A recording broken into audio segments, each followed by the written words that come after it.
Bem-vindos ao canal do Sercom, Centro Espírita Reencontro com o Mestre. Que a paz e a luz do nosso Divino Mestre esteja sempre conosco. Às quartas-feiras, nós temos as palestras ao vivo na sede do Sercom, que fica na Vila Madalena, em São Paulo, e estamos acompanhando o livro Palavras de Vida Eterna. Essas palestras também ficam disponibilizadas aqui no nosso canal. E às sextas-feiras nós temos as palestras gravadas e acompanhamos o livro Caminho, Verdade e Vida, ambos de Emmanuel, com a psicografia de Francisco Cândido Xavier. E hoje então nós chegamos ao capítulo de número 70, cujo título é Poderes Ocultos. E Emmanuel, então, escolhe o seguinte texto do Evangelho de Marcos, capítulo 6, versículo 56. Vamos ao texto. E onde quer que ele entrava, fosse nas cidades, nas aldeias ou nos campos, depunham os enfermos nas praças e lhe rogavam que os deixasse tocar ao menos na orla de seu vestido, e todos os que nele tocavam saravam. Obviamente, ele está se referindo aqui ao nosso Mestre Jesus. O Evangelho de Marcos relata as atividades de Jesus no cotidiano, onde ele exerce toda a sua autoridade moral e os seus poderes ocultos, entre aspas, para curar os enfermos e expulsar os espíritos obsessores dos encarnados. Emmanuel então inicia essa lição dizendo que muitos espiritualistas estudiosos são afoitos, ou seja, eles têm muita pressa, se precipitam, são ansiosos em adquirir poderes ocultos, esses chamados poderes ocultos, visando uma posição de destaque dentro de um grupo. Esses chamados poderes ocultos, por Emmanuel, se traduzem na mediunidade, que é inerente a todo ser humano, mas que são desconhecidos pela maioria das pessoas. No caso específico de Jesus, encontramos no livro A Gênese de Kardec, lá no capítulo 15, cujo título é A Superioridade da Natureza de Jesus, um espírito puro e governador planetário do nosso orbe, que detém, portanto, todas as faculdades próprias do seu estágio evolutivo, cujas qualidades dos seus fluidos perispirituais lhe permitiam fazer algo que para muitas pessoas são chamadas de milagres. Tamanha a sua força psíquica e a sua moralidade. Segundo um determinado espírito, Jesus só poderia ser médium de Deus, na acepção desta palavra, que significa ser um intermediário entre os dois planos. Ou seja, acima de Jesus só poderia estar Deus, nenhum outro espírito iria se comunicar para passar alguma informação a Jesus, somente Deus. Esta lição é de grande importância para as pessoas que estudam o Espiritismo, sobretudo àqueles que trabalham ou que estão se preparando para trabalharem na seara espírita, utilizando a sua mediunidade. Assim como os 5 sentidos humanos, que é a visão, a audição, olfato, paladar e tato, a mediunidade deve ser bem utilizada.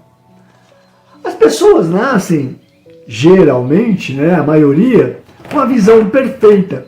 E durante a sua reencarnação, além dos problemas físicos oftalmológicos, adquirem uma visão, vamos dizer, deturpada da realidade, de acordo com as suas preferências e ambições. Da mesma forma, a audição perfeita no campo físico, que pode, ao longo da vida, ser prejudicada, também pode sofrer com entendimentos diversos, ouvindo, entre aspas, somente aquilo que lhes interessa, que lhes convém. As mãos que ajudam também podem atrapalhar. A maioria das pessoas conseguem falar, mas pouquíssimas têm o dom de cantar bem. Assim também é a mediunidade, que pode ser usada de forma correta no bem ou deturpada. Tudo depende, então, da formação moral que a pessoa já possui para fazer o bom uso de todos os seus sentidos. A mediunidade em si, ela é neutra. O que fazemos dela pode ser positivo ou não.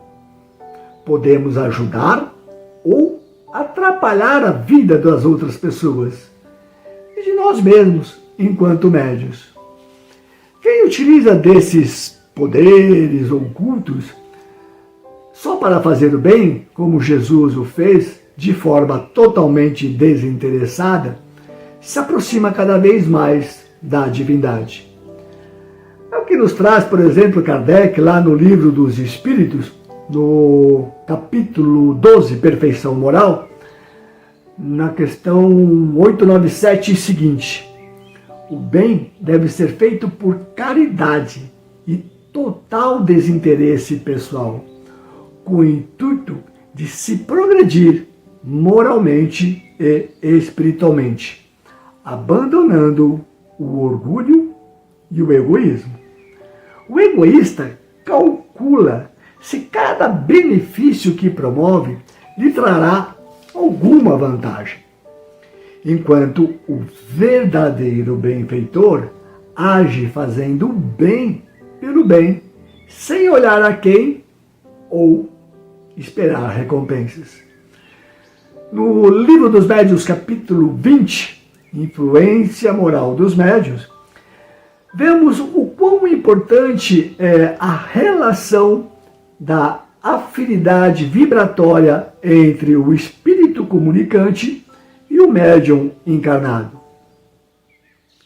Quanto mais moralizado e espiritualizado o médium, melhor será assistido por espíritos benfeitores e protegido das influências negativas, sabendo ainda distinguir se as comunicações que recebe são de ordens elevadas ou não.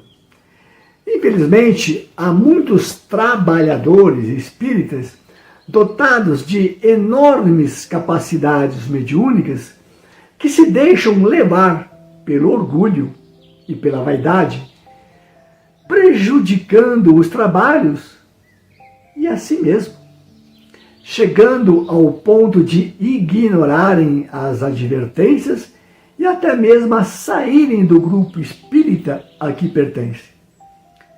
Agindo desta forma, provam que estão iludidos com a suposta superioridade que imaginam possuir, por terem esses dons mediúnicos ostensivos. Buscam mais a notoriedade, o destaque, do que servir a Jesus, servindo e ajudando o próximo. Com relação a isto, deixo com vocês um vídeo feito por um aluno do primeiro ano dos cursos do Sercom, em homenagem a Chico Xavier, em que ele, Chico, fala sobre a fama.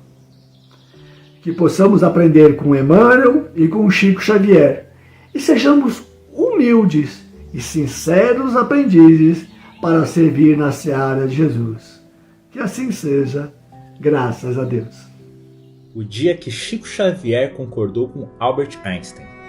Numa entrevista feita com o Chico por volta de julho de 2002, o locutor pergunta a Chico: a respeito da autoimunização contra os males e tentações da fama, Einstein fez o seguinte comentário: a única forma de iludir a corrupção pessoal dos elogios é seguir trabalhando. A gente sente a tentação de deter-se para escutar o que nos elogiam. A única coisa a fazer é não prestar atenção e continuar trabalhando. Não há nada melhor que o trabalho. Qual a sua fórmula ou meio de defesa ante as tentações da fama, Chico? Ele responde: não me considero com créditos para adquirir popularidade, mas devo responder à pergunta. Creio que a fama é uma grande oficina de fotografias. Uma criatura conquista renome e com isso passa a ser vista por inúmeras pessoas que simpatizam ou não com ela. Começam aí as fotos da pessoa em causa. Cada amigo ou cada adversário apresenta a imagem que mentaliza e os retratos falados ou comentados vão aparecendo. Entretanto, no íntimo penso que a criatura famosa se vê, na realidade, tal qual é, com muito mais necessidade de amparo a fim de viver do que de popularidade. Embora, ao meu ver, as pessoas famosas devam ser agradecidas quantos lhes dispensam atenção. Não conhecia a fórmula de Einstein para que alguém se imunize contra os riscos do elogio, mas nela encontro um modelo de equilíbrio e sensatez. Aliás, Emmanuel sempre me adverte que o trabalho é o caminho para a verdadeira paz, quando se encontra alicerçado no bem. Refiro-me ao assunto com respeito que me vincula à indagação, mas preciso esclarecer que, quanto a mim, nunca precisei estar vigilante contra os inconvenientes da fama, de vez que nada fiz para conquistá-la. E se trabalho sempre é porque preciso aprender a servir, em meu próprio benefício, competindo-me ainda a acrescentar que os espíritos amigos me ensinam que devo sempre trabalhar porque, sinceramente, não tenho algo melhor para fazer.